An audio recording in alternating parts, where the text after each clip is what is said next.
Lakle Inspector Tayai Ahan Mamaktada Diamond Radio Channel Ge Inspector Tayai Tabiri Basimu James Saguzamna Taram Lokshabulana Naikoknona Kurumjari Nasi Supudana Luxury Inspector Tayai Samlaga Humbudra Humdu Shubataka Warrior CSA Toki Batodokagi Sagachabani Apaba Singh Loksinbio Fataba Singh Nakanda Tambio Fataba Singh Matau Tongi Haiduna Kandigan Awa Soidina Tagani Abo Kaidorge Aspung Ayo Gribi Kayo Toribo Yamo As Saita with my the powder Kata was a cook to the Saita As Loy the cook Yabo Haragi Kusula Yabo Karino Toribo As Karino Dorga Lipstick Lacano Crasute Shaludana Kazai Gaidu Karino Siem Manana Benu piecing it over the miner Nantang Takaidu Kariak than a Kratok Saludan Powder Tarin in a Kadagi powder no Sisu Yabo Yunda Angani Yoksanga, they begin some later Mado, the table Matak in a couple of Salin. Aduna di Kadaya degi. Sumangila de Gataba, Film de Gataba Singdo. My sister Namba Singdo, Kara a home with the Layun.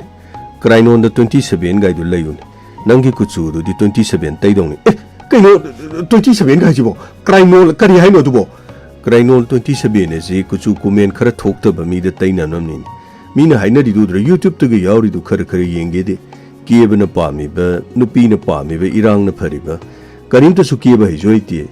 hanagi kuchu lak to ba powder ngak ta teirege pura roi bini sai ta wei ba khoi yamung jo nupi pami ba isan to mi du pam da rai jibo isan to mi ya pam dai ne khoi yamung jo pura roi bini khoi yamung ji para yamung ai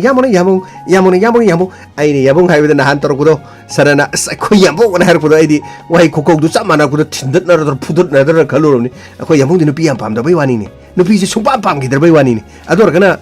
isan to mi ga haipeta kaina bi ra ge yeng bi ga haibro kadai de ginu da handaki ma poga sidadi kaina ba haibedo mate yaudраban punsi de mangondagi hena kana mata suleiti aduga matane ne ningjariba matane ne khalise mangda gaisu lei mapun ga paidane yam chelai poni asbas pura roi bi ni sai ta oi mangda lei pareng pa yamu kai no jibo lei pareng haibro natte da ina haibadi lei mapun du pairaga chabun pairaga chile haibwanda kaino nangna aina ngangbana manangna tabana yamung de nupi yam pamdabni na yamung de pura roi bini sai taw ya matam de thengre ke dorge throi chupugi matam ji yorani nupi ju na de la cha sigi dorge horena mukhana ba hora kedraina ngasi di karino mafam ama khangna ba thintharam sire na ksu ain khallimni yamo kande lose noi na bhai la ga de thingdringe da chalo lose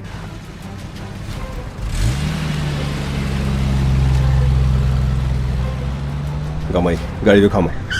Funny sir. Lo, como lo. Changchi lo. Lo chana ba de bitu la na badi. Kari ngori wa tai khara sana ba matangai pa da lai. Sir, buka di mangondo loi lai sir. Paringa ko. Inspector. Kari mung lai da bagi. Mafam masida la piri ba. Ai ko na mafam se lakchari maram di. Yo masdagi funky ba hai badi. Adong imong na pi premika gi ma ki ka de gi funky blood group ado O positive. Imong still lady mi puna maki blood sample long na bagi demak ekon medical team am thakibani imong si mi sing puna mangna loina mak test tarong ani kale imong inspector medical gi team am tharak podegi loina mak igi sample pukri adubo imong si ta phangli be isiga ai khoiga madugi matang du kari mari leina baki pawong yamna mari leina imong si phangli be i do O positive adubo adongi imong no pi premika gi Maki blood group ti kari group no haiba de kone khamungam ti anyway amo wore more maki mung manung digi hariba blood group adu khangna namagi de makoni am kan honar aduga adongi chanupa mani siteleri be segi chanupa David David sir adongi nupi mapam asida aikona thiba matam da kari guma matalang lalang jin pangtri adongi pabuna pau pirok pada imung asida I khara tarame harak padagi akoi mapam selaki adugu kari gi de maki phamang I taribno aduga mongoda kari thodo thoki bijano haibade khoju kari mata kamgamdre sir aishu thodo sigi matangda yamna ngakpa phaujaris aduga sir haigi nupi na kari gi demukti yum asida ma asumna masati be khangdana I khara phanglaga kari no tori baji sir ai tasina I yamna ngakpa phau sir David adongi nupi premika adonga haina singaduna luhongmani haiba koi khangjar adubu adonga khangba leibibra haibadi adonga nupi premika se adonga lodringe da topa nupa amaga nungsi mari leina kiba natraga premika amadi David ki mari si khana chainaba haibadi yumban lambi de lakla matungda khana chainaba aduga nungaina da bathau thokpudi kari kari leibibagi sir ai kari mata leijati lohongbu su kuijadri adugi mathakta sir ai ga maga harau harau phone tawdana wari sanaba ngata sir ai su yumdagi paw ase hek pirapaga ai su angakpu oriba kari gi damukta mahaki ka sida I sukyamna taramle aduga mahak masana kadai de sakkraban min hat khrabra natraga maphamastigi mahakpu asokpu oina pukhribra sir masi matang aingoda chingnari basi kohan birabadi sir yamna nungai jagan isa David ai ko se todo sida kari mata khangba leitri aduba mahaki blood sample ase ai ko na test taw matamda hak O positive ne haibasi di kaste phangli bi isigi matungin hairi aduba kaste phangli bi isti mahaki ne masu mahaki na te haibadu de khona haiba ngamti aduba mahaki mung manu haibadi adongi ibai aduga mahaki apokpada mahaki blood sample adu hana test taw kibagi report ama lai hairi mado ai ko na thu matam da thibiro haidun haikri amaronda ai ko investigation ni makai am kana sathajari yum palabi mawono mahaki kaadigi matau karmna karigida manga doriba aduga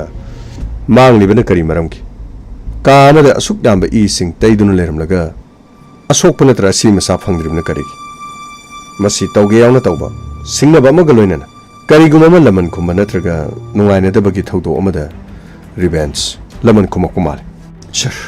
aingonda amadi aigi loina bi permika da kanaguma amatana revenge laman khumlakka dabagi wafam kariguma mataliti sir masidi sir aigi mangumani aduga aigi nupina topa lamchat ma chalamgani haibadu sir luhongba hapta phadri sir adubu asuk tien khraba matam masida mahakna aran lambi amada chalamgadra sir masipunamak sir khoina thibiduna investigation tawbiraga aigi awa chamutun khonbi sir ai topung khangdre sir amaromda ngihakki mamangda premika gi mabung amadi makhoi gi apopana yum masida phone toram makhoi gi machanupi premika aikhoi gi pabung amadi ma aige lautunaraga makhoi gi machanupi do hatpani haina hari sir adu sir aikhoi di kari gumba dugumba thabak amata toba leite sir kari gi dama aikhoi na premika bu hatkan sir lohong bu su ko idriba hafta phabu phadriba sida sir aikhoi na kari gi dama premika gi mathakta nungai taba leiba gi daba aikhoi na premika bu kari gi hat kadage sir David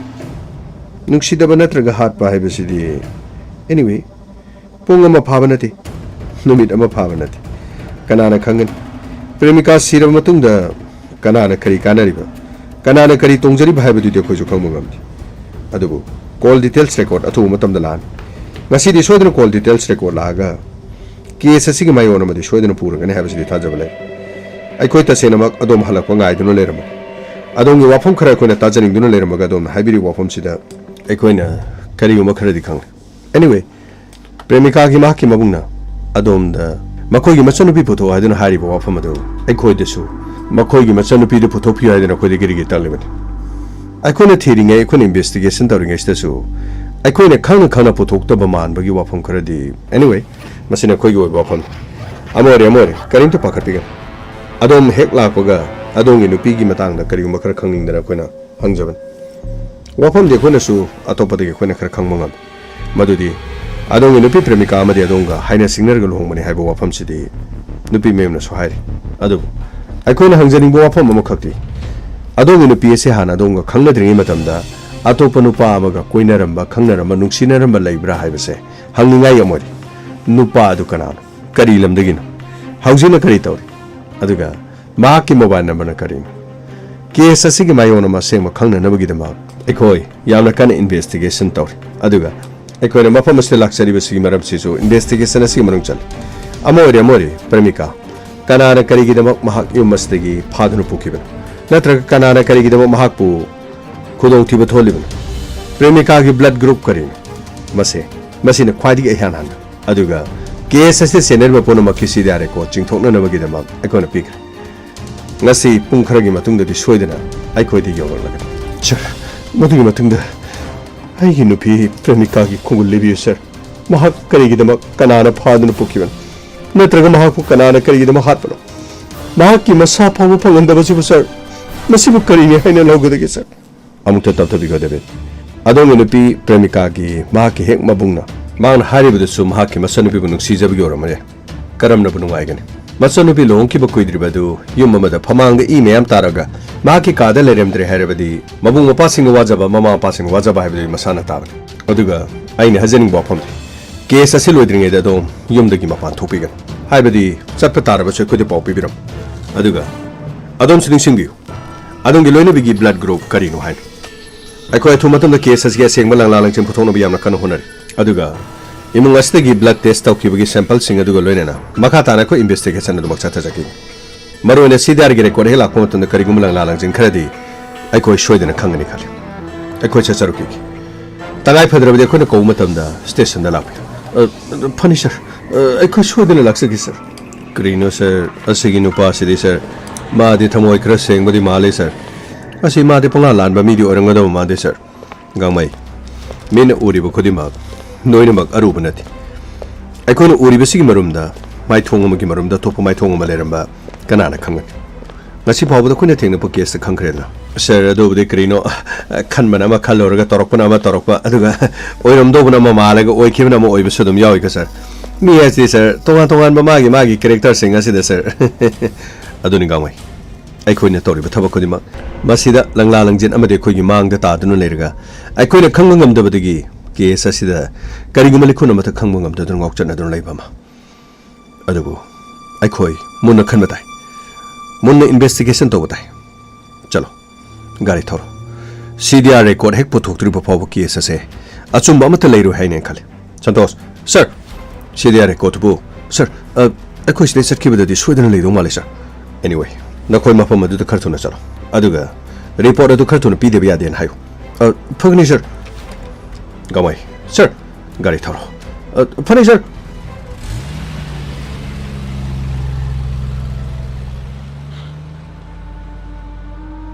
itausra kedoroge aisdalei ngakone nangbo kari no hantok maraksibo ifak phakchalaga nana dum tawleisibo nati la haro bundu phangi kasuna to bami amani gonsanarga khana chene dogi dawle tayai na ani rom sore nang tawrisi nati la haro bundu chala nang hek tawrisi karino kedoroge bigi ai kedoroge ba as ai kedoroge nati makoi mi amani la ga la haro bundu lebedu da nanu onjan khana ge taydu kaigino ai ne ga dai onjan khana ge tawri makoi gi mo ma tawdu yuani da kasuna te da ai kasu tawdi oh pare kana chene badu de isu tale aduga laigi secretary leribado ta khoge noi kari hoi aswang sanga yam phajade maik to kono numidang yam lawbada la haraw singan gani adu tawni da tawni aduga la haraw gi akoi badi yoli ba thakli ba sari ba tawri me yam do di kanam ta kain to su tingdi aikoi ne tawru gana aikoi de sunga ga dorim ni dana adu ai wa mai la haraw bunda ko ne thingna ri ba mi hoi ani do madu yar de ha to krasira kai no haju kasu to de du to de na maga ha to krasa ngam ai yaw kem ta ko mo ko hat pa to ko peda ai jail ga chamung ngamjor koi adu gi wana te da makoi ni gi mong do tayai ga makoi ga kari ga mari ma thong na bra makoi na so tayai bu khangbra kenom taw tayai na so makoi bu khangbra kenom sule natra ga di makoi mana ra ga koi de kenom taw jalo as taw gi taw junu se madu ma thang to tok si ko ai ha ji ne la haro bu gam to chakum se hida khar ga paisen ra ga ma de gi as soidena no mi wata ni hajin la haro bum dane sukcha chalgum jaisin kedo bi chalo de minu sitraga aina to minu lega do nakoi ni yauge yoroi to aidi engondo sitabe yar le kai sto sitabe yar ai su la haro bu chakan makoi ni thena bangai ngasi di asing mo khang no hona ngasi ga makoi na kari ga mai khotai nan thok ta dine aphabo la haro bum da sok na ba la haro bum de kok thoga tina purga tharas thagi as kai hoji bana yam cheso na haigre de kai no nang aijibo beke ton ga no khoi ni aigi imi gum aigi thawai gum khanjari na khoi ni nengo da mateng pangira aigi madoi khangti adu ai mo da minu sitta budu de diar adu ma simde ko na khoi ni na kari gum aigi thabagas te yauroi hairaga su kai beleti ai sai thando ju thenan as kai no minu ngangi wado as tokchi madu topic to tokchi ai ro ga lai haro ba mi khana ba lai haro ba mi khana ba tok che pung tok che ai na hare lai haro ba khana da ya dar bre mi nati tak pa sa ba koi bu du di ka sula ti wani nang na hai ro ga hat pa ga tu ga ai na hai sa hat che ba na te biki mi nu shit bu du ko khang ja ba wani ai koi iram sila ga to pa maram da gi ma koi mi khun ma sa sing la ga ma khoi na ma pham tu gun da to ga bro ai koi le shi pha gi ro na koi ni yaw dra ba sune ai di para ta mi ai di lai haro ba cha ga ni adu ma pham adu da nga siri aroi ba ma soi da ai khang na ga ni hai sni as nang chi di sei to oi ba as yare am to top ko ke do yare no yaw dra shi yare ngai khomi si wa khana gi se ba si am da ngai kho ba si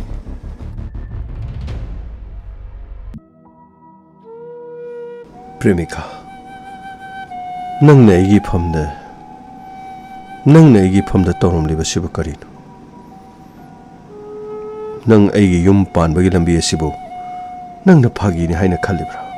natraga aina kari asoi bele kibagi aingonda nang na suk chawba chaina sipiribano ai khangpham khangdre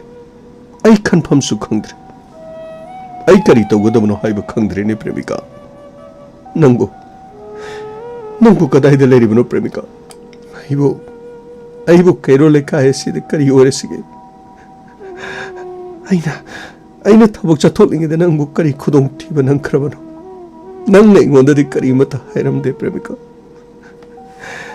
nangi mung manung hadi ekhoi pawung ekhoi ma aduka ai ngonda loina chingnari ai na nangod kayam lan khrabage ayo Premika ai na nangod kayam lan khrabage ai punamak ning singliye ai punamak ning siliye Premika phajadreng une ai ngasi de tholiba thabalasi leisilna momo khomjali adubu thokta yadi ngandaba yadi haibagi mongda amamuk mangna leisil sing asigi marakta gili thoroktana tholakli base kayada ning thijarabano yong thamoina maka lamjari chimbana momo nokcharabaduda nahak ko unaraba matung nasidi mikuk khudingi nungai bagi thagi pomna horakli aini khalami manglan kayada kaidongai unagadaba nahaka wakhana lama phangludi ningsing thokta dumak leram phijang marumda lot khibagum makram maithongduda taramba amoba machugi nangi mitki makhadi yekki bakachal yang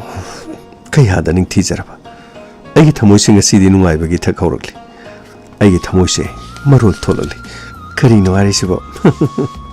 nahan makai di kari mata marol thoktabro nati thamoi dubu nahan makai di kari tawgeba as aina haijariba wafam se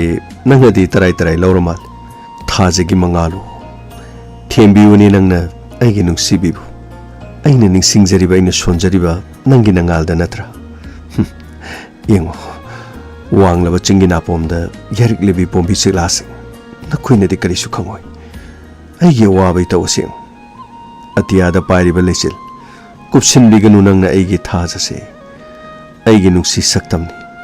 thamoi se peni yengsaki debe nangi sering sian fazai karamba larik tegi lautoino kari no aisibu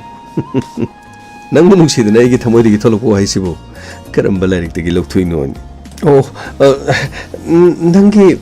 chendagi tholoko re aina khalini ko isai gumba magi mayek ori jala yana fazai gana khalamini oh adudi nahaksu kabi aidi kabi aidi nangbu nungsibagi nangbu saithabani kabi yama haibadudi aduki matik magu lekhrajani aiguma mana kabi hobe yabana aigi thamoida phorokliba nungsiba sing adu nangi na famda haiduk sabagi wani kaino ima pabungna nangi ge nungsina base hana nungsina badi natabani na yano wajabani adabu ngasidi thungnarar aigi nakta lengdana lair adabu hana digi sakhangnaraktabana aigi famdadi inau nozari ngarang ta sakhangna kibagum ngasi su nangbu yenglaga saithajari bani yare se thingeba potharo hayeng amo thabak chakadori banadro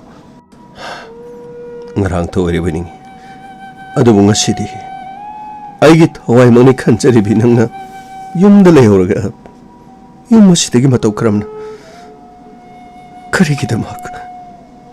ꯅꯪꯒꯤ ꯍꯛꯆꯥꯡꯁꯨ ꯐꯪꯕ ꯅꯠꯇꯕ ꯅꯠꯇ꯭ꯔꯒ ꯅꯪꯕꯨ ꯀꯅꯥꯅ ꯃꯐꯝ ꯑꯁꯤꯗꯒꯤ ꯅꯝꯗꯨꯅ ꯐꯥꯗꯅ ꯄꯣꯛꯈ꯭ꯔꯕꯅꯣ ꯑꯩ ꯀꯔꯤ ꯇꯧꯒꯗꯕꯅꯣ ꯄ꯭ꯔꯦꯃꯤꯀꯥ ꯑꯁ ꯀꯔꯤꯅꯣ ꯈꯪꯗꯦ ꯌꯥꯃꯣ ꯉꯁꯤꯗꯤ ꯂꯝꯕꯤꯁꯤꯁꯨ ꯁꯨꯡꯌꯧ ꯌꯧꯗꯦ ꯂꯥꯏ ꯍꯔꯥꯎꯕ ꯃꯐꯝꯁꯨ ꯌꯧꯗꯦ ꯑꯃꯁꯨ ꯌꯧꯗꯦ ꯌꯥꯃꯣꯡꯅꯅꯦ ꯉꯁꯥꯏ ꯌꯦꯟ ꯃꯆꯤꯟꯖꯥꯛ ꯊꯥꯕꯒ ꯇꯧꯕ ꯃꯇꯝꯁꯦ ꯇꯥꯞꯇꯩ ꯃꯥꯡꯍꯟꯗꯅ ꯑꯗꯨꯝ ꯂꯩ ꯇꯧꯔꯤꯁꯤ ꯌꯦꯡꯉꯨꯁꯦ ꯂꯝꯕꯤꯗ ꯁꯤ ꯌꯦꯡꯉꯨ ꯇꯨ ꯑꯁ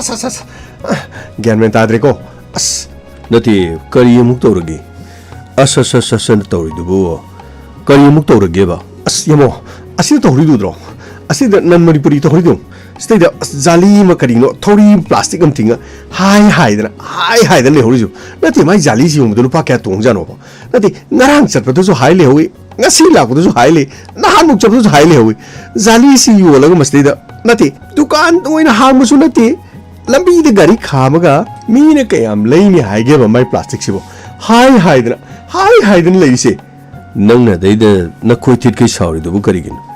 하이닝 하이ꯁꯅꯨ ꯌꯣꯟꯒꯤ ꯌꯣꯟꯁꯅꯨ तानिंग ताजनी सिनिंग सिचनी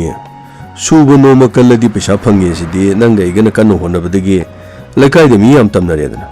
इबानी की वारी ताबदी मतौ तमदना मी कानब याम लेरम कांदो वानिस नंग गाड़ी दो दुम थौसी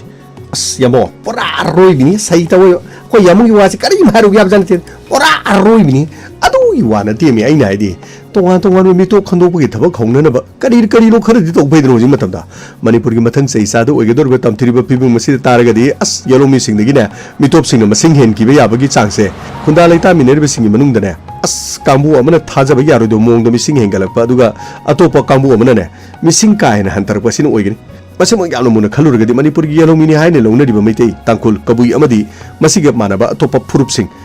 तांकुल मुटखिबा याबगिने मतमसि याम नक्सिलेना हारिबिनि यामु अदुगी वाबदी चुमिनिदा मसिदगी कंजननबा मतंगाइर पांबैदी मितो मियानचा सिंग मसक खंगदोपा कांगनो नमगी मखादे मखोइबु स्टेट असिद लेहनबा अमसुंग मियोय कांबु खरना अंगांग मसिंग यामना पोकपसि कमदोंनो वखल तामिनगदगे हाइबसिन अस यामो मणिपुरदि कैनो अखोय अनि अंगांग अनि एना दुम लेखरब नत्रो यामो अखोय गी मिसिंग सिगा हारगदि मणिपुरदि सेंथुंगी वादि खंद्रेको इपाई पुनो ना हवाई निंगोन तरे पिबा अहुम नत्रगा पिबा मरी निंगोन मंगा ना तोबदो मदुनो ख्वाइदि फरबजानिदि यामो मणिपुरदनगा फुरुप सिंगी मनुंग चनबा कांगलुप कयामा मसिंग का हेने हेंगतेदना मसिगा चमानबा मोंग अमदा मैतै सिंगसु मसिंग अदु खांगने हेंगते अदुगा अतै फुरुप खरदि का हेन मसिंग हेंगलेदना खुनबु चुमना मंगा तरु हेंगले हाइदेन खुनबु चमापन गु हुंफु तरु हेंगलेन मसिन डेमोग्राफीदा इनबैलेंस तोहंदना लैताब खुनाय अम ओहेनबा हाइबदुदि सुंगंगमलक लोइदोरमिनि पुनम सि यंगुरगा लेंगाकना अमसुंग अखोइगी खुनायना तौगदब थबक क्यामरुमले यमो कैनो हाइजिबो करी थबोनो भाइसिबो मदुगी वादी करिसु नतेदा कांबु अमना मसिंग हेंगननबनि हाइदना अथिंग लैतना ngang पोकपा हाइबसि अतोपा फुरुप खरदि अचौबा सिंगनबा मोरकनि मरमदि लेपासिगे सखुत थोरांगी थबकसिंग असि बीएसईआर ओरगा लेपलिबनिदना मसिगिसु मथक्ता assembly constituency नत्रगा parliamentary constituency खाइदोक खाइजिन तरोकपा सेंदोक Syngene तरोकपा हाइबसे मसि मिसिंगदि युमफम ओरगा दुमक तौ मसिदसु नतना वोटिंग राइट का काहेना कांगबु अमन हेंगलकलबदि लेबाक अदुगी इकोनॉमी पावर अमदि पॉलिटिकल पावर पुनमा अदु मखोइना लोइना पाइखिबा हाइबसिदि नोमा सोइद्रबनि मरम असि यंग लैखोइना हौजिक लेरिबा मिसिंग असि मोंग मतौ करमना चहीगी ओइना मैतैनि मसिंग क्यामना हेंगफम थोइ अदुगा नागा कुकी नत्रगा कया अमना चही अमगी ओइना हेंगफम थोकपगे हाइबसि नैनरगा थोकसिलमा सेमगदम अस यमु मथुदि ताबददि मयामनदि खंगि खंगोइको अदुबो मसे यमु नारिचि मनुंगदि याम चुमजानिको यमुदी अस करिनो यामना नैनर बिजानीने सोनदि मना मसिंग थाबने लेरगा याम थिन खंग मयुवानिदा अदुगी वानतेदा मणिपुर मितोप हाइबसि मतम चुपदा मितोप ओइदुना लेगन अदुगा मखोइगी ओइनदि कक्नबा चही म पिरगा ngasi फावबगी मनुंगदा संगलपसिंग अदु मणिपुरी मचानी नत्रगा तुंगी ओरगन मखोइ मितोपनि हाइना लेपथोपसि चुमनतेदन अदुबु लोरिबदि स्टेटसदे खुंदारिबा सिंगी मनुंगदा कनाबु मितोपनि नत्रगा कनाबु मितोप नतियना खुदोंबि थिनबा कना ngमदोरिगी मणिपुर लेंगाना कांगलोन अमगी मखादा मितोप चंगहलंगनबगी इनर लाइन परमिट सिस्टम दि चननकरि union home minister Amit Shah न फावबदा कुमजाली सिंगनी 18 की डिसेंबर 8 पार्लियामेंट मणिपुर स्टेट को इनर लाइन परमिट सिस्टम चनरगनी हाइना लाउथोखिबदु निसिंबे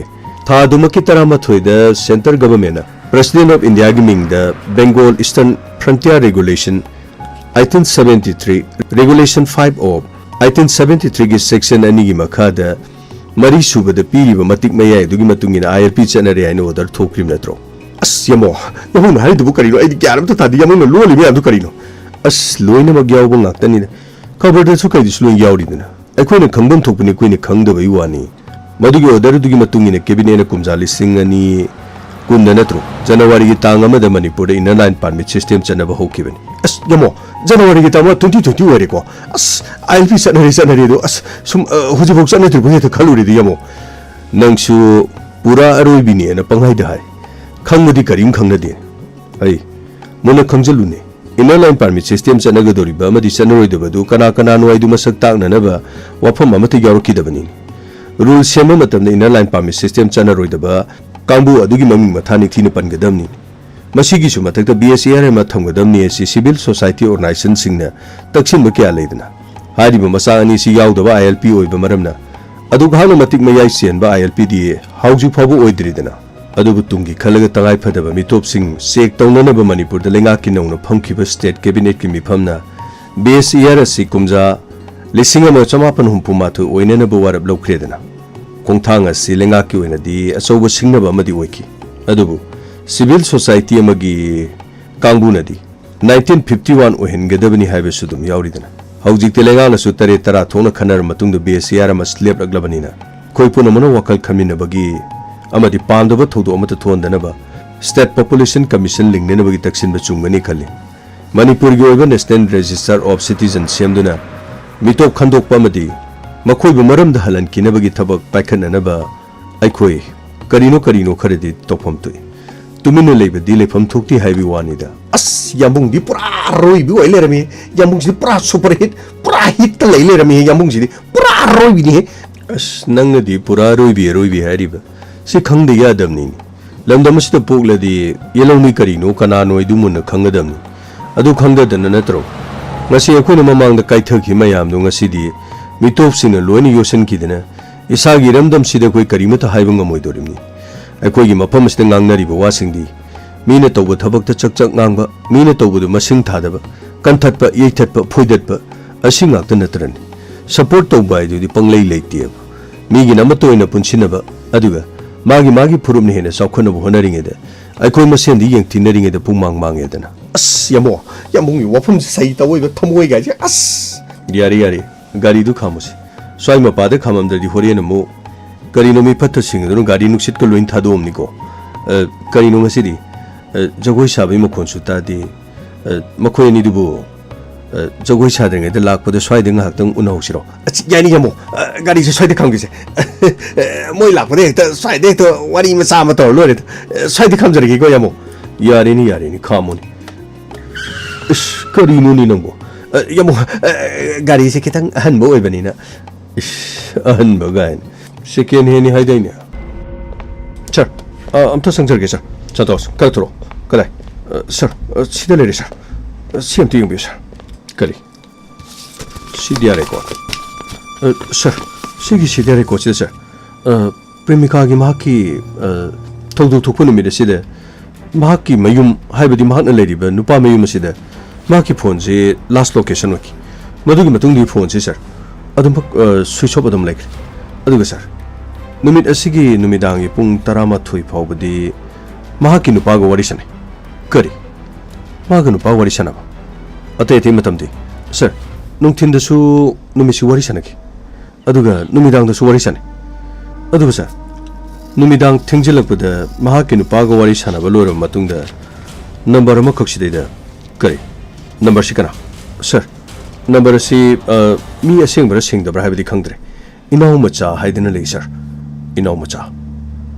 अदुदि इनाउ मचा कनानो सोइदना प्रेमिका गी मंग मनुनदि खंगम तुइ हाइबदि मपांगी म्यूसिंग मपांगी मीना खंगनद्रगना इनाउ मचा हाइबसिगा प्रेमिका का करी मरि लेनरिबा सर ख्वादिगी लुबो फममना सर डेविड हारिबा म्यूसिदि माकी फोन माकी कॉल डिटेल्स से प्रेमिका नतना अतोप मीगा वारी सानबा लेथि अदुगा माकी ऑफिस की मियोइसिंग माकी कलीग्स सिंग मियोइ वारी सानबदि मिनिट अमा अनि सानबा यो अदुबा sir atop mi amata minute manga tara phana wari sanaba amati yauti aduna taputi sir David kidi karshu singna ba leita mal anyway David ki location di sir David ki location ji sir magi thabuk mafam da duma location wa thabuk mafam da location wa Santos sir adurabadi inaw haribisi kanano haidina premika gi mabung bobo aduga premika gi mapuroiba David makoi khangbra haidina hangsi adurabadi case asida karinguma lang lalang jana madi soidana leran phagni sir lo somda chango ai wa haige makoi mungungi number sing do stay da call torga phani sir lo somda manung da chango as krino ne tawrisibo case asigi matang da manung do khoi sir se Santos ko salaga changren karinguma lang lalang jen khra di soidana putho di phani da ko aduna tadi matha sagni as krino khangde da case ne namakak tawasina krino ngasi no mani ni se kok ur laikai dana leire da krino no pi bu yum da honga ga thamama ga krino ne phamang de I tar ga lere menu pi su thi khangda ba masa su thi khangda ba krino amusna sumangi panek sumangi krino ko dom bo pi lampak te hentak me le hai ba duni ne madu ge paro duni ne tawri se as krino ai ga jun lai ga honga ba ai ne krino se da police station da leira ba ma ga ga wari sanara ga krino nuksina dana koina dana adu tawdana kada tawdana wari haina raga mu haina tamalung da sabadu yum da sabadu bu krino yum da krino akhoi gi puna mo as jonrai do krino ma gi phamang ne I gi I ngak ta ta le me masa de thi kang de kok hairo ne krino ai thi to pung khong oi ni go as tawdi matha di am sa ba case ni da kyan men ta de da tawri se as mong ta de da ko sai ta oi ba crime ne na thoi ne na tawri sing se ne krino anga anga pai mara po pudi gi thena da ba crime ngak ta krino mi sing se sing de helak pa de gi krino mi hat pa gi mong na traga crime to gi mong se su makhan makhan ni go aseng wa khara pangi nge de dum pang na dum crime to ba hosin sing ba ni ne ko yamna sing na dum crime to we hoji khwai de gi lori se khoi sini ne khwai di sing ga da basi sing na crime to ro ba ni na police khoi na pang na lei bi ya da ba ni na krina khoi na mo khoi de khara he na mo sing da ba ya da ba ni as adu gi wa de krino ne police oi ba de gi sing de yamna sing ba di pura sing hai ba so na di no pi di kai na ga do re ko kari hai ba sir kristo da de sir adu di kari thau da no ba to sir kadon do sir hojiti matam thing lai haro phom natraga masai mayum de sapata sir krino hari se sir ain harib singa mai kari thodo do phani sir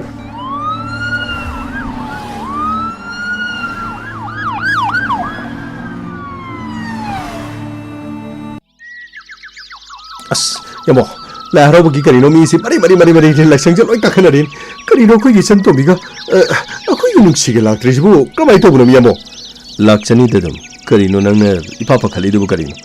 as adu gi wana tida lai sa da lai akhoi nuksi basi kari hungune as sai ta wai ba ma gi basak the u bu kane ai je ta thamoi je mato barang ge ta u ba karino kang di pachai no nuksi ge kuchu no ne tangong ding de karino nang na hari du bo as yamo kesan khosa laga de muk to ba Oji kan lupi jing sai ta wai ba mamai ta thobu da di sai ki ro bu du mamai ta thobu ani du masak tu tonga ne ba kai no ji kam kan to dai ni ko lo hom kan da lo mo gi sama da mamai do se na la da du ga lo hom gi ning dang chak chara ga kari no mamai mi ta thobu kan da di puko ko ga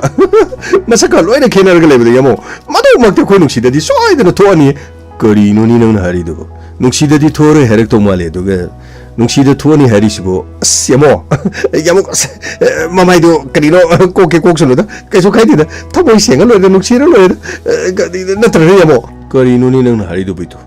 nungshiba is nungshiba ni nungshiba is loin phajagadam ne leite nungbu nungshira die loin phajabu ngaktan yumda leiba thiba hodong amobodo sum laiminner di nungshireidana aduga chamane ni thamoi senga loire nati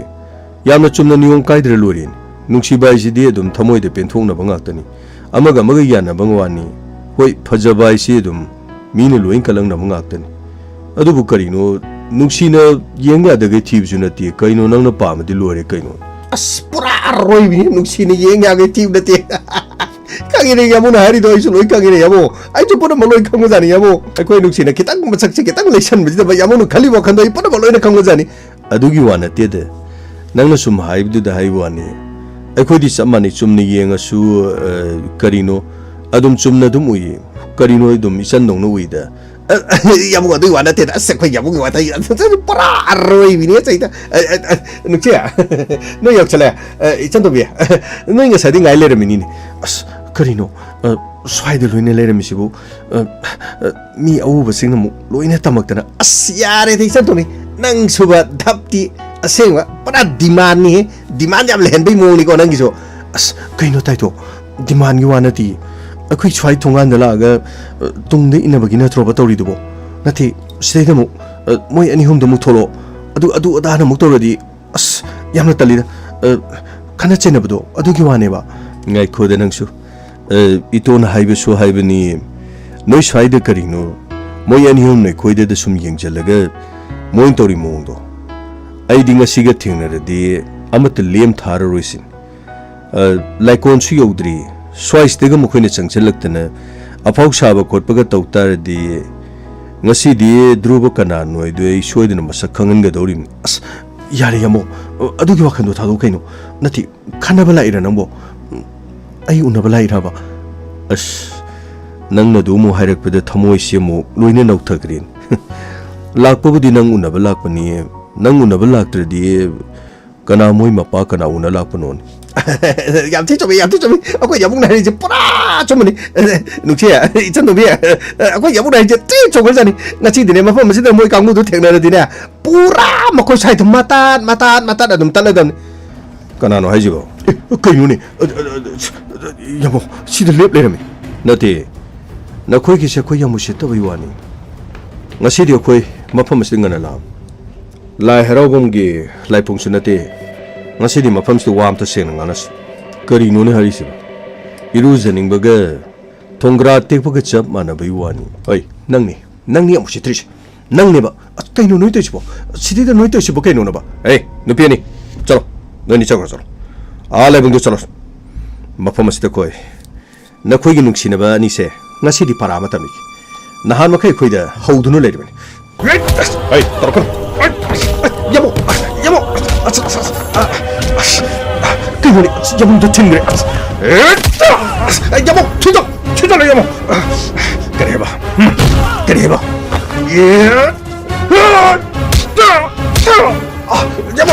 여봉 투정 에이 너 그래 얘네 짱짱롱네 비게 헤이 또 짱짱롱네 나 꼬까시다 투정 아씨 자 이거 문제 되네 여봉 아이 샤이 숨내기 미안해 아이 또 기로 이게 또 기로 mafam masina koi gunda ta go ai kana no khamra matam mamagi truba achire togadra ni matam mamagi lok sadana koi skino taito amta khamo bira ka batare taito amta khamo as ya ko de chadome na hatang phogi matang manau tawdana ba sidagi de hayeng de la haraw banu ware taw tawkida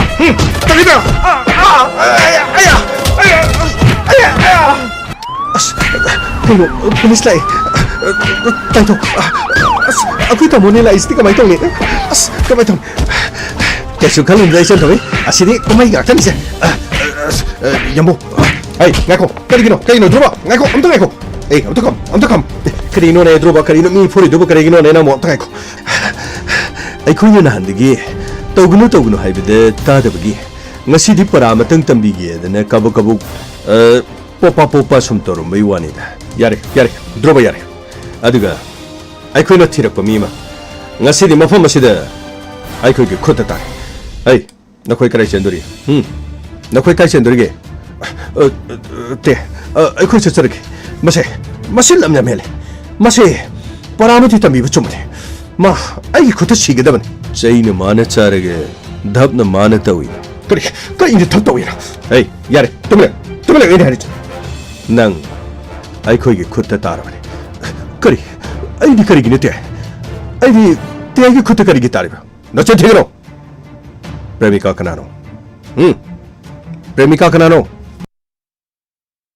Kari, premika. Ini premika kanano kangdina. Premika kangdi. Nang premika kangdi. Adora badi. Bobo di kamra. Bobo. Hey, Bobo hai badi nangi nasi lawan upa nangi nabhai. Bobo. Premika gina mabung. Nang matu kamra. Sir, aku ibai bobo budi aikang. Magi macam nupi premika. Oh, sir, premika kari toroba. Premika kari torobre. Premika gananga kari marili nage. Kari mari thona ke ba. Sir, kari su mari thona dina. Ai che do Premika ki mabung bobono lobone. Ai ga di kari su thona dina. Kari su thona di. Nangi na se do mako imung mayum paladi. Nangi na bhai du ki mason pidona kari su thona da ba. Sir, adu budi mari thui. Aduga nana khangjan adribana kari. Sir, ai bhab oru dabne sir. Bhab oru dabne. Adu di 445562 number se kana gina. Sir, number 2 ai di khangdi sir. Number se nang khangde. Sir, ai ase ma khangde sir. Oh, gamai. Sir, number 2 da call thosro. Fagni sir, number 2 ready da lai jarabani sir. Hey sir, number sale. Kari masi ki sir, I is the king sir. Bobo, phone da bai khalo. Sir, sir, nang khangde dai ne. Nang number 2 khangde dai. Kari khangde. Kari khangde. Hai, kari khangde da na. Ai ne kairo le kai ga ngang ching ne na. Hai ne. Ai khangde sir. Ai jagi sir. Ai jagi sir. Ai jagi. Ai. Sir, I said, Premikagi, Maki Mabung Bobona, low than a sir. Sir, I got Premikaga. Kangaja, sir. Kari, Premikaga Nanga Kangaba. I, Matokram Kanaba. Aduga, Premikana Hosika Leba. Sir, Premikaga, I couldn't see it. Makoigi mabung na lokra matung dudagi sum mari karga thona badudagi phone do sum wari sana bade aduga sir phone do wari sana badudagi ko ni sum nungsi nabagi mari sum lerak pa sir nungsi nabagi mari lerak pa ayo makayo sir ai ko ni nungsi lerak ko mari amuk thokna banina ai ko gi chena makoigi mabung na mung lauram ni na aiga maga thungna ba haibadudi mo yada ba aduna maram origa ibane gi nuksine bagi mari se kana hamat khangandana loina tinari ba biki ton hoy makhoi phobo khangandana yamna wana lelaki sir kaino ne hajiba sir nang na hajibo premika hajiga kaino hajibo te masi no tamana ko dedi masi wari jo ko dedi haibaliti ngai ko na khoi ngai ko hayu makayu ke doba adudaki premika haina singna dana lohongani haidana mase aingonda pau tamaki sa adugi matungdagi ai amna chak ai amna kap ai lepham chapum kong ai chupa tumdama kayu thaktura ai khawang khangdana like 우범이 생 아이 막 사우도 성니 미기 눅시나부 우르가 깔라키 미기 눅시나부 우르가 이 사세 레이타 펑캉 마팜 마시다 라고 라이 헤로 펌도 누파 누피 마코이 카직 해 꼼신나드는 와리 사나부 우르바 뿌르마 아이 정신 온천 눈 카나 짜이나 바오키 아이 암노 짜키 가리 아두기 마카이 아우지 프레미카 카일레바 서 ai adude ai khangti premika kai lege habdi ai khangti premika kadai de lege hab khangti gamai sir no passe gari dhap chalo aduga bikiton na khoi ni di chape ya gani te chalo gari dhap kalo mapum thitna wahang pang ga premika kadai de lege habdo mongo da takhala khanga da chalo gari dhap chalo wahang pang ga chum khangna ro honaga as ngai jare de go gamai gi waten gi thabak to ngasi di thabak hawra ga da go krino druba ito no khoi di ta no khoi di kno la harau da ngasi di ngai na harau na yeng jaro tharoi bu sup kera kri bu to kno no khoi na pa ma to ya ra ni krino ngasi di na khoi di gela ma krino sara cho krino khoi gi kasta di de podo ra bani na go kriso wa ro no da te de di angang sing la harau bu ge dum le ho bu ya ra ni ko gamai gari thono ba to pani sir Droba, sir, ito, sir, lai harawa ni tiza na yun. Kato karan tago ko. Pani sir, screen makoy ani si matuan to ani. Lakle lakle Inspector Tayai Tayai Tayai Lakle lakle Lakle lakle Inspector Tayai Tayai Tayai Uthanaba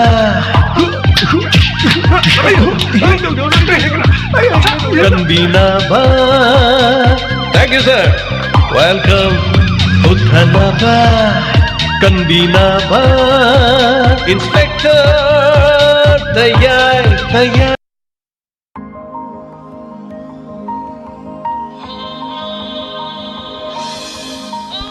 Hanana thagatsari ngasigi Inspector Tayai samgaga Hombadrago Humdo Shuba Tankak Tavi Division. A Sigi Tankak Tabiraga Dongi Tomoida, Kari Fabi William Pibirakpa, feedback, Amade comment Karapatok Subagi Tanjatu Lozagi. Thank you so much. Anana Tagachari, Punamak, Nasigi, Tankakasti Obi Division. Karigumakra, Tankakasti Miam, the Soidan of Pongamani, Karigidamak, Sarat, Yauriba. Aduga sarat ki tangkak asina karigi sarat na karigi damak ta kaidoriba haibina chingba aduga mau ma bangki ba premika gi wari si kari haina la kadoriba masi punamak si khamwiner si mathangi hayeng gi tangkak ta ngasi lotion mangamdre aduga ngasi gi oina ekoi gi donors ki foundation day leibina maram orakanda thorom si lotion ba sem saba aduga te haitare Masina thorom si hokjaba matam da pungkhai ma theng kre ma sagi damak ta su tabiri besing me ampon mona ngapina na ba hanana no lukchari Inspector Tayai gi wari paring bunung si biba tabiri besing ponama po hanane kai khunajari thagachari Romila loitombam Sir James ito drubagana naire ta pire wari se sugi mati ngai je ta pire thank you so much thagachari toy sinam thagachari wari fajaina ta pire pa sinin handage na Wari sigi marakta karigo mama phummaga chatli la harauba karigi yaurino character sarat karigi la ino haiba wari duni adubu premika siramadra hingam kidra kari tokine haiba wari sigi tangkak haijabatare hayeng na aroi ba soidun oiraba yai adu hayeng gi tangkak nuksibi ba me ampanumana amuk support tobiu loina na comment kara tentana dum pazage salata thank you so much donor gi michu Sarugia Jeremy, Nasiki Warisu, Zay, Roidra Highness, Kali, Tengasu Teng Nangai, Natapi Takachari, Solata, La Piramba, Takachari Hanana, Donna Smith ki Lap Labama Fonkia, the Gilapi, kilometer 50, 40, 30, Yam Noizaba, the Arapama from the Gihaitari, Yamna, Kongjom, the lady, same pal, the kilometer 32, 35, 32 kilometer Haitare. Adam Lapi Bamafamni. Ado hari besi dum yum dagi tholaga mayam lakpi kiba mayam panamak to ikai khumnajari taseng na harga de ai samak yamna nungai jaba yamna pamjaba karigumba channel ama natraga wari paring ama natra YouTube ki channel ama da natraga radio da television na haitare function ama tawi hai kana thabak to ki matik thau chinba maram ne khoi chat pasing gamjade ba yam seng na kana Ngasigi lakpirami basing du thau chilamoy haiba amata leite loina thau chin biramgan adubo specially ngasi la iba mi sing du di diamond bu nungsi basing gi manung dagi yamna nungsi bi basing ni haine khuna lojei maram di lap krama mafam asida ngahak to rabasu minute manga do su yoruni haidana masa na mayum dagi leijaba firol achamba dum setana dum lakpiraga thorom asida ngahak to su pungkhai mata su minute manga do su phambiram liba punamak singa do Hanna hanai kai khumnajari madudagi hena penjaba nungaiba mata leijadre punamak kilaman tonsinjare haijabatare thagachari lakpirama punama haibiramba asalata gi wafam asidagi thamoidagi thokjarokpa waheini madudi lakpiramba singado khwaidagi diamond banung sibiramba aduga nuksijaba aduga support tobiba singi manungda khara hena nuksibirabani haina lojei so thank you so much asalata gumba aduga lakpirama khudimak haijabatare aduga lakti lakningba lakpungam kidabasing makoi basu aduga support tobiri basing basu ajir welcome thank you so much hanana thagachari wari tabada loksing wehlen tapirak pa thank you so much sangku ilangbam druba da hokhodana cha tagachari sinam nop kisor tagachari sir common time rajen ngasi wari amna ngasi se wadi amna waram gani na tapire so sir rajen ngasi se wabadi loire khanau ga su loin kangam ne do wari se tokning dabadagi tum namdana dum tawjare haitare yam nungai jai mayam gi dama leptana khoina tawjaba support tobiba thank you so much inau thokchom sei wari haninga leitana fazai thagachari sir bo na tapire thank you so much madam bimola naurem yam wana ayuk tagi lakpiramba aduga ngasigi thoromgi ahan madam ming lauk thokjabada akhoi function pangthoi mafam da leiramdaba aduna maram orakanda adomna kariguma mu chaning badu asi utpangam khidre nungai hogde akhoi su madam aduga ming panjalamaga yadadana matam thengakpadagi sung imanabana chatlasi hairakpa matamda chatkibado mioi ohum gumba ikhoigi list haitare ko mi kun ga manga ikhatpada mi ohum gumba lakide ado thank you so much khwaidagi ngakpa mana donor sungyau yaudaba makhangna mamangi thoram dasu donor sungyau yaudaba ming janjalaga sei saki aduga hairiba mioi du ngasi su karimta donor yaubasu nataba karimta bunataba ngasi su ming panjalaga sei saklerme ekoi mayam je ko na nokpaji thoram loira kanda ko so thank you so much masigi sondana yauriba mi du bok sakpa phangdana chatkibado sungyau yaudaba na ming panjalai sei saklerme madu mangak palai gidre so thank you so much CBI thokpam Angelina thokchom pakhong ama phongle wana ngai jabagi mahai phangle na tapire thank you so much anana thagachari aduga ichan genemics ngasi mandakini function da yaukidre mahak aina thorom do haiba kanda sorat amaga lohongba amaga animaksi sei sakadaba haitare mana adu nangagdi laksage haibani adu mana khoine thorom do pung 8 makhai de loibadadi mana lakpadu ga chana khidre aduna mathangi thorom da soidana mayam gi ningba thunganjarage haitare sidagi mo July August September October November swais marak sida dum matam afabam da muk mathangi donor meet amuk tawbada yahonjarage haidana no lukjari chawba hobam thank you so much yong the UB scenery yes ibe atopam thagachari Angelina thank you so much pakong amadi phongi haiba wafam do sarngasigi khuloi sidi adum gyan tai sida loidong malaga adum loiki singi matang dona AK Anil Singh mayamna suma haibadagi ai khuloi do khra suspense thamge tawbani adu suspense thambaji mayam ju waru su yawe punaringai du da kakalo haraga loisan ki tawbane ba adu mayamna hayeng ngai badi am warani na wari si sunumit marini surokpagi haitare ko mayam tabada nungai na ba na yes mari leinei haibadudi mahakna hairiba adubu mahakna premika karai de lei haibadi haide imung du de I tarami dunu kamai taramino kharadi suspense kharadi leiri dunu ko magi mache du moigi mabhai haitare ne mai mabhai haibadi premika gi mabung dunu lowe aduna mokhoi ni thungna badi yade haibadi longna de dunu ko wari si de wari ne khoi si de longna de thank you so much thagachari me ampono man hena logic to dum khangbira magani du Rajesh Kumar thank you so much hanana thagachari kumantem Rajan MKM Ruksana daga you sarat thank you so much you sarat sarat chiming manai warobi adiko and ibem chalai maten thagachari ngasigi episode haninga leitana nungai jai ahan bawari amnuksi toga gangmai ga nok khale yes daton thank you so much daton Somendro kontok jam thagachari haninga leitana thagachari mayamgi khanbada charam thaklam su amata khanglam na roinga sidi waswaramani na tapire hoi achumani aduga Somendro kontok jam kari haidino khangdi thorom sima leibadagi ahandagi khong khut isasi loina punchalaga leiben adubu thorom si loikre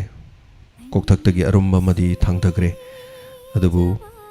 arumba ma thangthakrasu arumaduna leiramba mafamdudi kari haini anabadi faki dakti lehawe do kokta thangalamadu lumdi lummi adu mafamdudi dum dak leiri haitare. So thank you so much Bigyarani Sagul Sem wari yamna fajakre na takpirakpa. Thank you so much Bigyarani aduga punamak whole family thank you so much thorom yawba lakpiba dugidamaktasu. MD Sahid Khan thagachari Risania thagachari Binodini Khomdram ngasigi wari yamna nungai sarvungam khalitena thagachari takpire. Thank you so much Madam Binodini thorom loiba phau haitare adu leitraga su khwaidagi thengna leiba singi manungda madam hoi lebiramba aduga saireng ama thidaba yade haidana saireng ama thibada minute manga phaba nati thorom duna ahan ahan ba ming chana kibana maram oirakanda khra madugi niyom du chumna ngakna lebiramba adugi damak haini ai leitana thagachari madam bu aduga madam ka lakminaba punamak tim punamak su thagachari. Tampa thagachari Inspector Tay wari fajain takpirakpa. Thank you so much. Lepra from Rocky, thank you so much. Makoktagi soidena chingkalga tabiu. Sur Chandra Laisram nungai rakanda loiki chakna lenkina nauna yam nungai TAYAI fare takpiri. Sur Chandra Laisram, thank you so much. Wakalon mana bai se dum akoi mayam pun minari den. Koi sida policing ji wakalon kharga mana rabangaktan. Mana daba sing di wahai do oiro comment to oiro adum negative comment adu ada adum laktorin adu bo theng bada tabiri be support to biri be sing se adum wakhalon mana ra sing ngaktane na khanjara kandani aina ko comment pa jari me am gining ba thungna bo hona jaris. So thank you so much. Pambi de sing ge so dum thamjari dislike nambiu comment pamdra ko pamdi adum haibiramo kaisu kai belate skin preview. Thank you so much sargi thorom khodimak nungtigi live yawbang amojige na takpire soidana yawbiu skin preview. Thank you so much miyamna diamond bu hingan bibani so miyam jani khoine yamna luna lojai hanana thagachari aduga joymati khangimam wari fazai ngasigi sarsi yamna waramgani na hayengi tamko kharauna ngajari takpire. Thank you so much joymati takpirakpa yamna kana waru banati matam nang daba haitare yam sengna harkanda. So thank you so much. MD Said Khan, thank you so much. Mo kangu mo wari kana sanari wari sanabas dei pathok sadre konjeng bam Syam Kumar sir wari hayengai badu wagadori hoi brother Syam Kumar yam kana mihat padi khangi natraga kariguma thodok tu chena badi khangi habaduni adu kari lakadagi haba wahang amadi kotuna thami. Thagachari priyo gurumayum ngasidi lakpa ngamjadari mathang doina lakcharagi wari fajai takpire. Thagachari priyo gurumayum lakpa ngamhodaba aduga nomaijing taramagadi amok hena yamna lakpigadabani yam nungaijai manga taradang orasu khara lakpiramba sing haitare ko. Thank you so much. Yam nungaijaba puningda Pawi or Ekoigi the mark, Aduga, Manipur Miam gi the Mahonazari by Koigi Tungda, Madi Mangda, Mioika Marumna Lepiribo Eriko Kalubada, Wakalda Nungaiba, Amakak Fawi. Ekoi Masina Karisu Peshapang Balate, Ekoi the income Kaisulak Balate,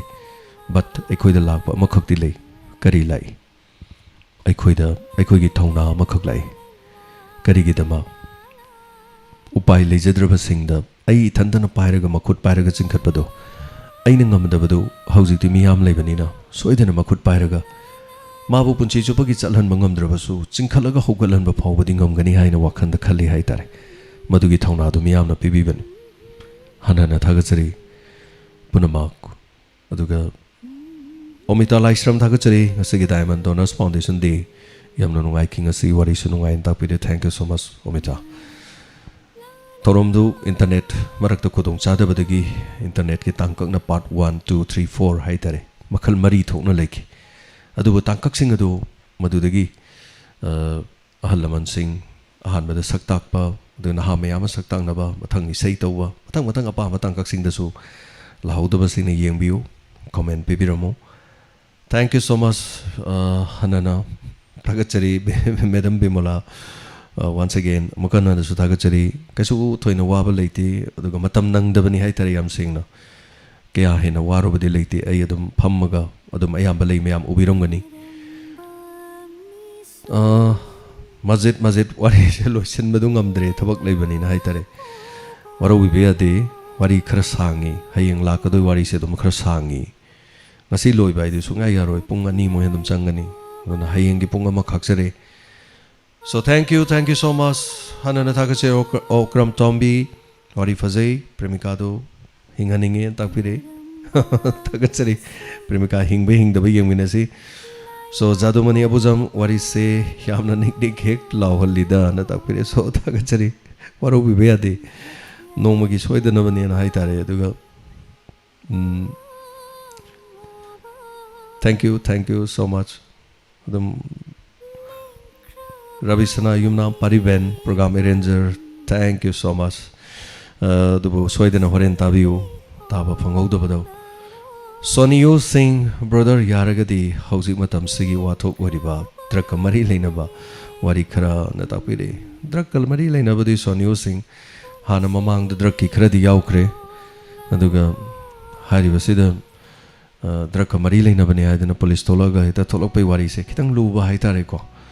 aduga yes drug issue mani khoi gi mang da tariba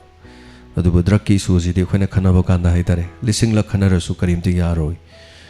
Maram di kaino hai kanda ekono solution lai roi doba wari di khanadab na phai hai tare wari siko khanadab dia diko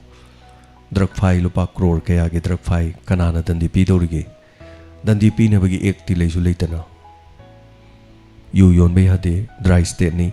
Manipur se dry state ni yu yon be hade yu dum yo lidana si phaw thing mangam drakanda drug yon ba mi du cherak asuk pi gadabani hai bagi cherak leisu leitana Kuna drug ke sum khana nai nara sum phara ke dong sum yon ba sum helakani sum tholakani adu ai tar di hojik first yan han ba si legislator sing asina ek ama sengwadam MLA sing ma thau si kaino ek sem bani ek sem kanda phari ba sing ado should be punished jail da leiba dandi pi ba dune execute to ba capital punishment pi ba natrasu kari hai tare sentence tu chahi tranga So, madu leitam ni na haitare. Yes, kana badi ai wari nungai ni adum phani adum thadorokani. Ngasi phawda drug ki lupa crore phari sing mapu kana tholagi. Airport of phaki bigi mapu kana oirage. Palen da phaki bedugi measure achouba ma chena dana leidu kana kaidong ngam khraki. So, ngarang na hansu phari si yam gre. Police yaw claim ni IRB yaw claim. Thank you so much. Tension jagi wafam singase. Drug ki sina to patongan bo kari.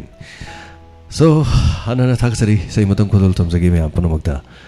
na makai ta da ba nong nini sida ta dra bai shay ma kodol tamjagi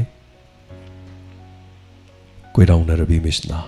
thaja bungam jabi mai thong Inspector TAYAI gi manung da sakhi bisai ni tabiri ba puna maka thengba da lebiri ba sing puna magda kathok jari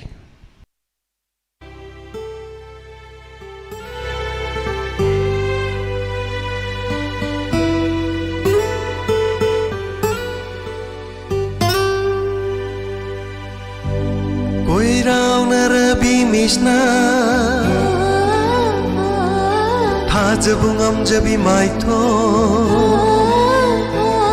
Koi raung rabi mishna Thaja bungam jabi maitho Kayada ningthi jariba Kayada ningthi jariba Koi raung rabi mishna Thaja bungam jabi maitho Koi raung rabi mishna Thaja bungam jabi maitho Kayada ningthi jariba Kayada ningthi jariba Laklo ne nangbu aige inaksida Laklo ne nangbu aige inaksida Momo noklo Kayada ningthi jariba Kayada ningthi jariba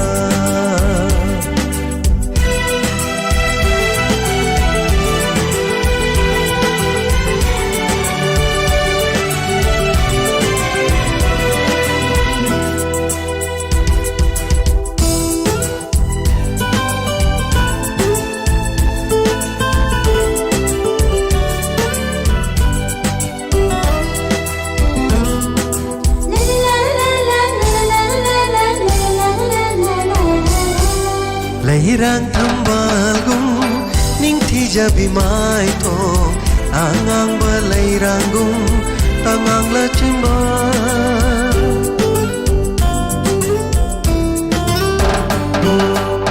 leirang thambalgum ningthi jabi mai tho angang ba leirangum tangang la chimba malangi shahumda nangi shamlangna hai na hum na chat pado ipom naina malangi shahumda nangi shamlangna hai na hum na chat pado ipom naina ying bagi pende ning tibi shatam nangi na tawuruba thamoy shina koi rau na bimisna tha jabungam jabi mai tho koi rau na bimisna tha jabungam jabi mai tho kayada ninthi jariba kayada ninthi jariba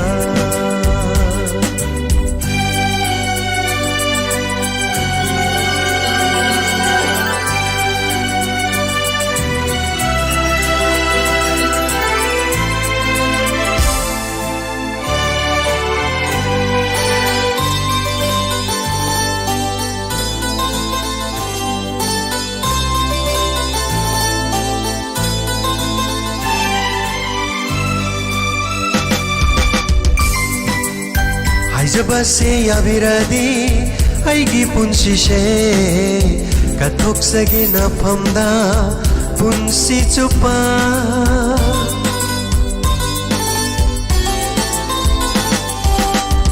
jabase yabiradi aigi punsi she kathok sagi na ngonda punsi chupa manglanda shutoy na toina nangna lagtuna wari kaya sharami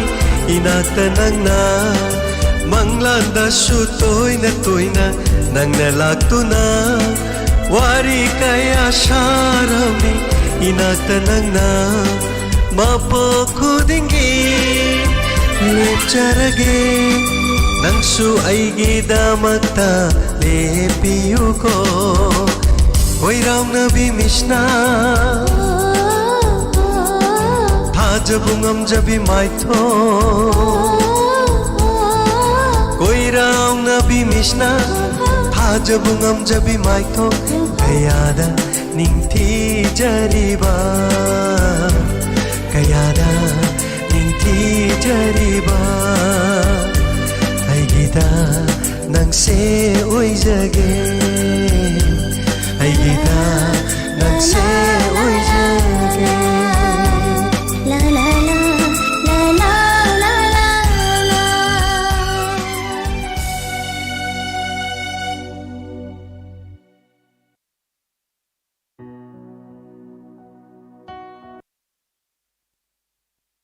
Thagachari Hanana Masigi Inspector TAYAI Tabiri Singh. So thank you so much. Sorai Sam Bikramjit sir. I Isai Sufazai Duga Chorus Ngauzaba Tapire. Yes. Chorus Sajitum Fazai Chorus. Sigi Chalmandakinina Love Chorus ni. Ada aina Sara da Lahon Bani Haitare. Mala Pakanda Daina Sumaina Lause Tapna.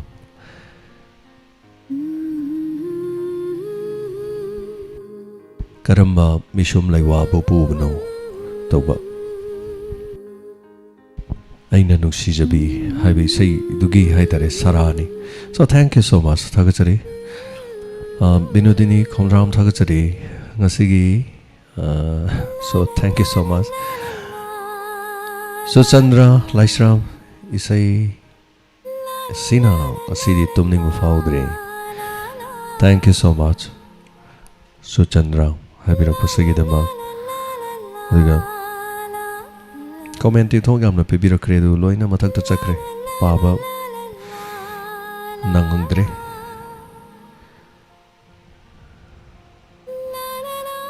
My Bum Prakas Tagachari, Wariam no Isai,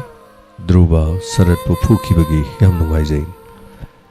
नहानदगी फुहनदबने करिगे फुद्रिनो वारी सिदा आइना वारी मुखक सेमगरमने अहुमलक मोइ थेंनाहनबा Moina फुरिङैदा inspector तयाइना माबु लागा फाहनबा हाइबो वाफम अमखक तोंगानबा मुखक same लैग्रमने अदा मसे खंगदबसिंगनदि ताराकाना point दु लहानिंगदनको अस अदु तवे वाकोइ सोदना लै अदु तवे अस तो कोक लोइसलदि लोइदौने अदु तौदौने अदा तौबसु दुम यावे अदु लीबै वादि दुम मिनट अनि द लीरसु याइ ध्रुवगे इथोगा लाई हराउबा चली नुंगसिगा कनोगा इचन तोमिगा उनबा चली अदु उनबा चटपा कान इंस्पेक्टर तयाइ थेंगनै अदै शरद कौबा नुपा अमा लंबीदा थेंगनै नुपादुना खनबा हौजलै नत्र अदगी मौदो इमुंगदा समाइना लेरमदि मौदो मांकी मपादुना पुलिस तो वाकली मबुंगदुनु सावी वारिदु सिनेबा अइना हाना पॉइंट लैथोकानददि सिदगी डायलॉग तो मैम सागलैनेबा तोंगाना हाइतर करी हाइदुनो स्क्रीन प्ले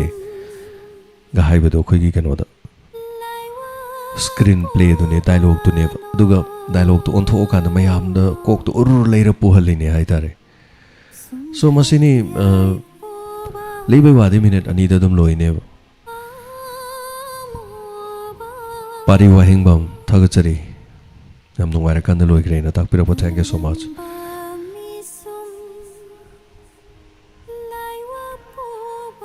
लाबा मैते 2005 स्वाइवाइदा खोंजोम war memorial दai area da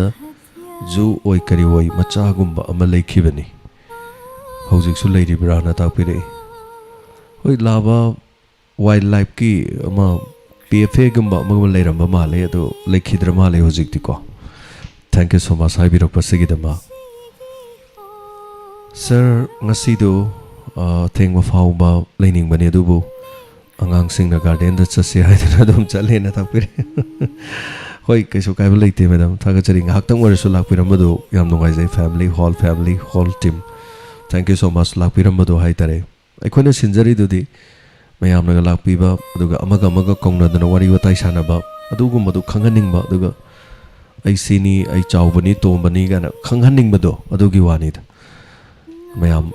o aikhoi nahangai ai donor yauri ai diamond leiri ni diamond gi donors ni na haiba kando ai thando oiboi sumning ni hoi group ta bodi me am lei khangna bana tamni na wari sana da basu yawi sana basu yawi adubu sidala ibasing jidi ai gum mangak tani na makoi sing si ju awana tarba kana mateng pangna ba mi oiramali haidana nahan makai ai thongna halla leiramadu thongna khitang de dum pungni thoga toine अदे खोदी मयाम दु खंगजबनी ना करी हाइतारे थवैना वाजगे ना हाइतारे ने सुमांगला ताव वाब कोई हाइनरी नि दना सनी खुरुमु अवादनबा हाइनरी ने याम सेंगना हाइतार दे अदुन अवाब कोकजगे अवाबगी मतेंग पांगनबा नुंगाइननबगी हाइतारे अदुगी कनो दु सिल्ली ने हाइतारे ने टेंशन जगे हनना थागचरी थाइबे मयुम नाम गांगमई गी hentak met pagi wais tagachari megaras maitai thank you so much si han me simpri han bada sarbu ikok no na khurumjari masigi wari se wakalok sing yam no oye khangdaba kya udaba kya uhore tahore nanauna tagachari na tapire thank you so much ji hanme simpri thank you so much yam nungai jai marak te khoina thorom se tawjaba kan dai khoi gi leijari ba tongan ba furup leiri ba sing je saruk ya bira kan da comment ga pirak pa sigi nungai ba sri kare hongoni so ji hanme simpri thank you so much adongi best comment best compliment thank you for that thagachari hana पोथाजरीबनी अखोय सुंग साइम के कोइ लाउ लाउरुबदो अदुगा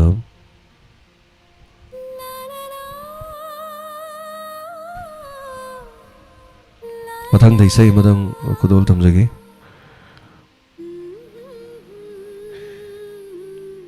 thank you so much दातोन इसै से तो गाना full ओइना diamond थाबियो sir हौजिकी इसै से करम इसे नो पारी वहिंग बम फुल हाई से खंगरे गंगमई इसे दो जिमली ngरang thai दो ngरang था की बनी नंगा से मुगले पनी हयेंग अमुक था जगे थैंक यू सो मच थागत चरी मयाम की कमेंट से पार का सोर का इधर होंदोक चरी बनी इधर थैंक यू सो मच मथंग द इसे अमा मुखुदोल तम जगे ngरang था द बिसे मा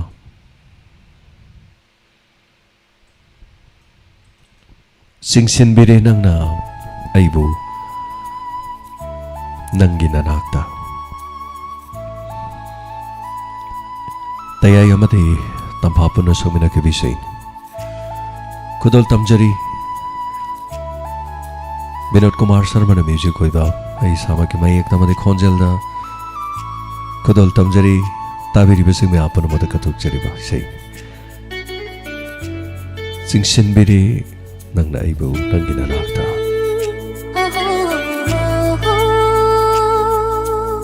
Sing bire nang naibu nangi nanakta Punsin bire nangi nungsi kisina Sing bire nang naibu nangi nanakta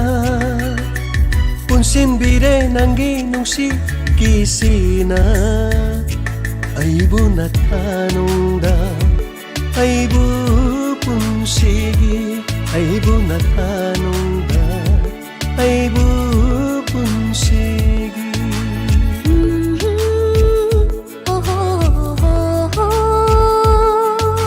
Singsin bire nang naibu nangi nanakta Punsin bire nangi nungsi kisina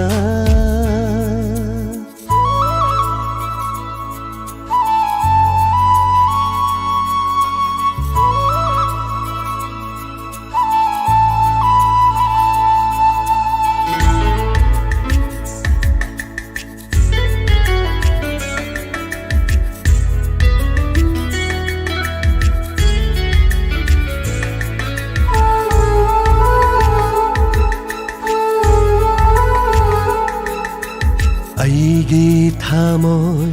laikolda shatlaro naning tamna akan banong lay laklashu ngaklage nang bu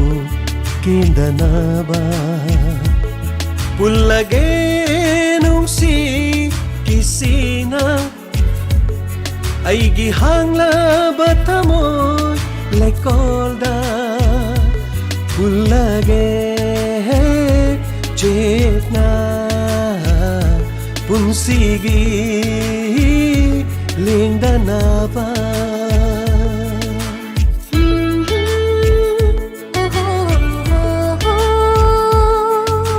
Singsin bire nang naibu nangi nanakta Punsin bire nangi nungsi kisina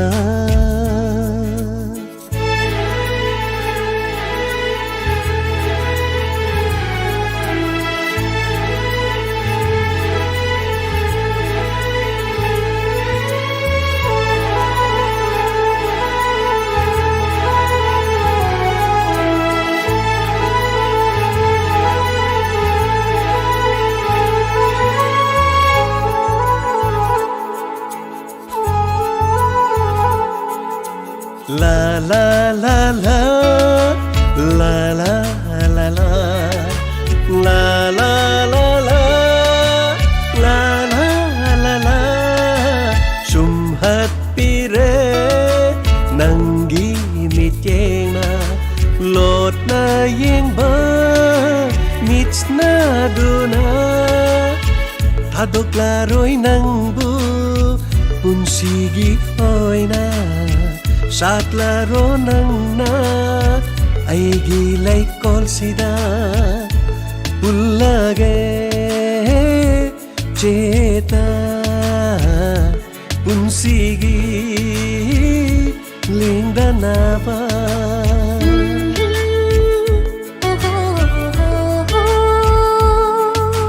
싱신비레 낭나이보 낭기나 낙타 punsinbire nangi nungsi kisina aibu natanongda aibu punsigi aibu natanongda aibu punsigi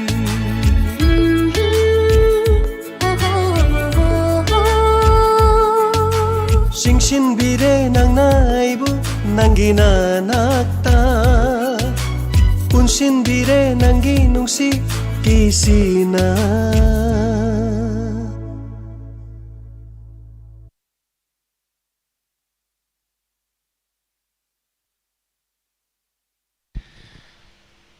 Thagachari Madam Sangku Ilangbam asi sak chabagi matam phangkibra Yes sak chabagi matam phangdi phangki edu kyam kharadi khuyongna ke ai tare sakse चाबई मतम से कोई लोइबक आई खक्तन नतन सिदा लेरिबे staff कोई nursing बोयनाव हाय तारे कोई जो ngasi se dum thabak thokpani na khudong chadaba aduga thank you haibirok kasigi dama romila loitongbam mayam panuma pu good night na tapine nongai na pothabi romila loitongbam thank you so much lal siliu palmei Sargi say sing say kuiro kuiraga maguna sum helai na tapirakpa thank you so much Thaibe ma yumnam tayai na mayam bu potha hali na tapirakpa Inaw tokchom haninga leite na fazei na tapire so thagat chai mayam na loina thagat piram ni na haitare Joy mate keso kaiba leite koi thong law na hangdok chadana lai miyam ngi lakpa so hanana thagat chari Salima thagachari Salima kari tawri haino nungai tabi yaw male natapiri atopa wari ora male Salima so thagachari hanana Vidyarani Thokjom nice song MD Said Khan is saying makan birak pani edo natamino si so thagachari Vidyarani GP edo mahang birak pa yawi thank you so much Kabir Thagachari Konsum Bimala Thagachari Maming Pabada Chitho Basing Chauba Ningombam Lepa Leitana Thona Pibiu Matam Kuding Makta Tapire Thagachari Chauba Ningombam Chau Kraba Pakraba Malayam Sida Haitare Ai Thanda Hingwar Hingbata Loidran Hingminavata Bani Koi Miyoiba Koi mayam puno magaitar so hanana thagachari pari wahengbam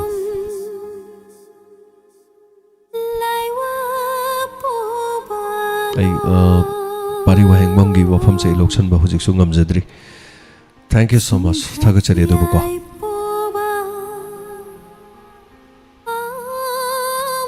Herojit Sharma, thank you so much. Thagachari.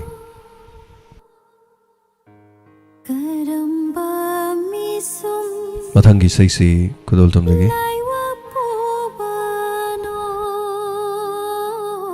Nangi wahai kayana. Nangi wahai kayana lay hauringa shidi thamoi nungda kawanam dana Sontara thamo thêm lambi awano ngai kayada thêm lambi karigi ai bot latnari changena unsi se nangi changena unsi se nangi nangi wahai kayana nangi wahai kayana lay hauringa sidi thamoida kawalamdana thamoida kawa ngamda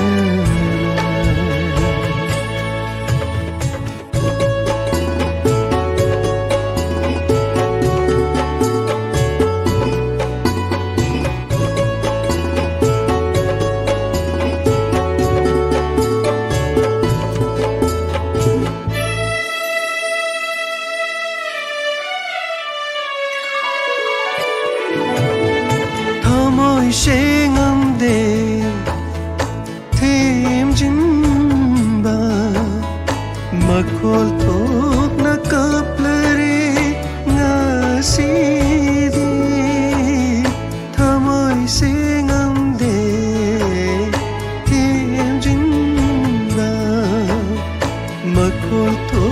나카플레리 나시디 Krabinando Ningsing ningsing na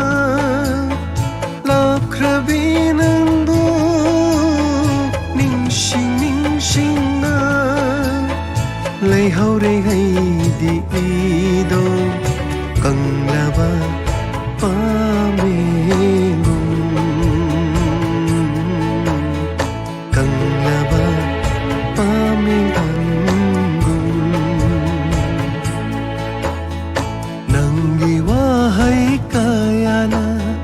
lay hauring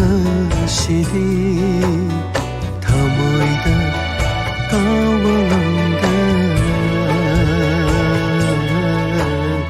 thamoida kawangda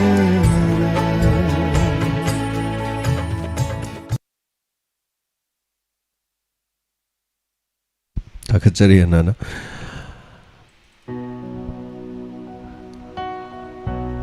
Kabir nangi wahi kaya na lehore thamoida kaubungamdana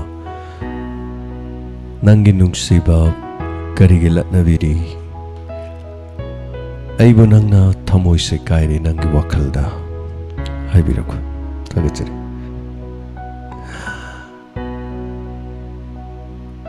Rani Belalai sangtim nangi wahi kaya na lehore ngasidi Thank you so much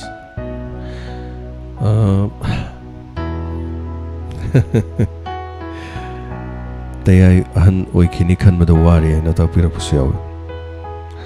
chawba ningombam na TAYAI gi chahi yam khini khanbada wakhal se wajai ahal oiraktabadi yaroi noma noma gi sum hauja leibani aitare so thank you so much pattaba khanba yade asonba thamoibu sok tokna khanba ngamlaba matamda miyoiba akoina saunariba paronnariba singi tapire thank you so much tagachari hanana asigi loisilakpada aroiba isai matam kodol tamjage nangdi nungi murti ni asidagi koiraba isai makamni amuk hana remake tawdana miyamda tahanba 2014 gi khonjel bo ina nungsi duna mo matam du ge gi khonjel je sumna to boire khalaga nungsi na khonjel si gi mapa je thamau bai ta so khonjel do lokhalaga mo 2022 da isai se mo remake to wising nangdi nungi murti ni nungi thamoi panbi na bo nungsi ba masak khang ba hona bra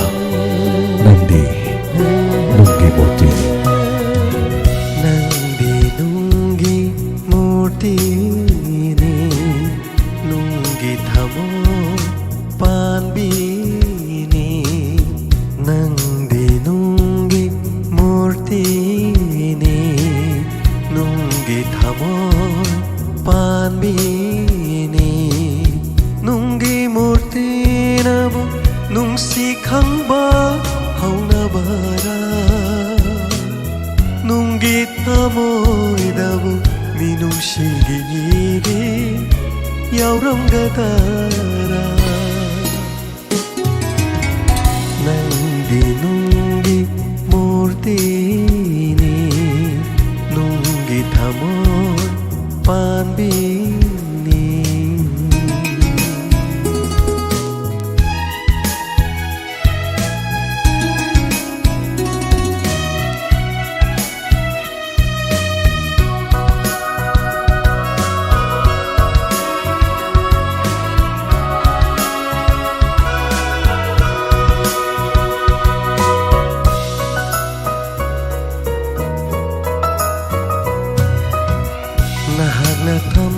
oi panbi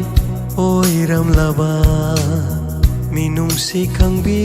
ama oi ram laba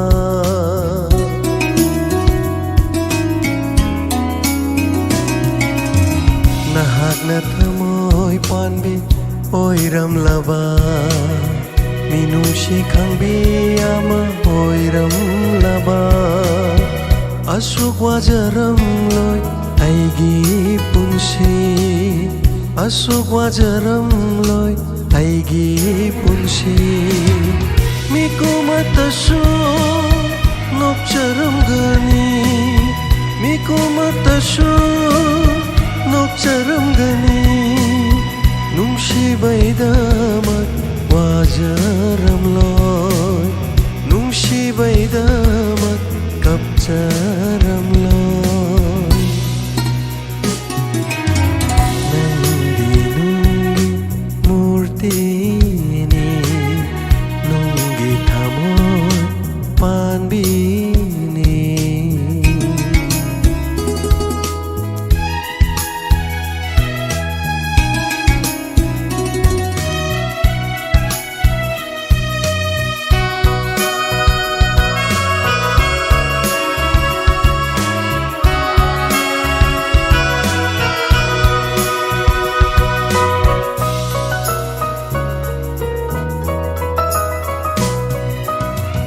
Aduklona nangai haina khiba punsigi loraba wapham dubu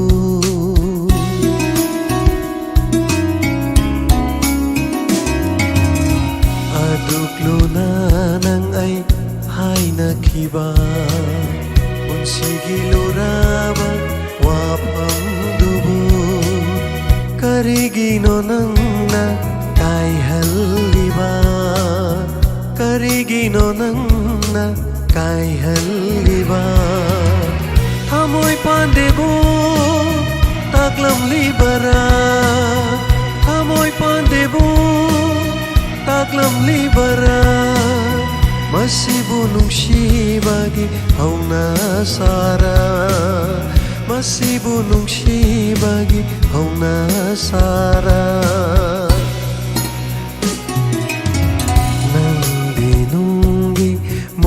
Tini nunggi thamoy panbini nunggi murti nabu nungsi khangba hauna bara nunggi thamoy dabu minungsi giyidi yauram gadara nangdi nunggi murti nunggi thamoy panbini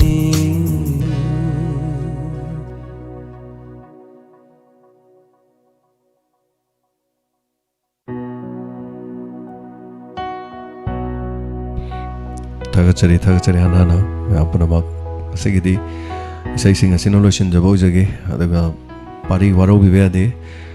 gening holak le singarang mukhong jakre adaga haing amuk so idena khong jage so idena maki waro bibade haing so idena mukhong jage benodini khomram maya punamak thagachari adaga salima once again punamak thagachari hibam chalai maten tha prem lata punamak ming pahogduba sing aduga punamak ikai khomnajari maroina ngasi diamond radio gi diamond donors gi mafam masi tana lakpiram punamak haijabadare yamna labna mafam masida tobal gi mafam amada leijariba loijing loya gi mafam masida lakpidana miyamna saru yabi kibadu punchida khawbung amaroi dobani aduna thank you so much honajariba punamak miyam punna koi mai pangnanu honaminasi so amato ina koi punsinasi matam punamakta kangbanai draba sangduna leirogedaba upal amagum yokhatminasi amato ina hingminasi ngasigidamaktadi matang asida tabiriba mayam punamakpu James Hagujamna punamakpu khurumjare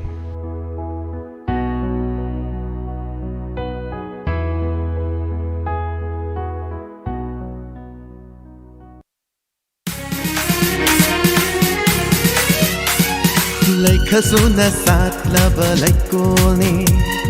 Kanduka yade ipin famni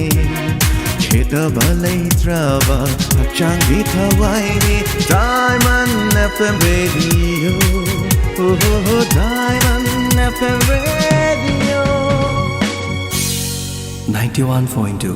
Diamond Radio Channel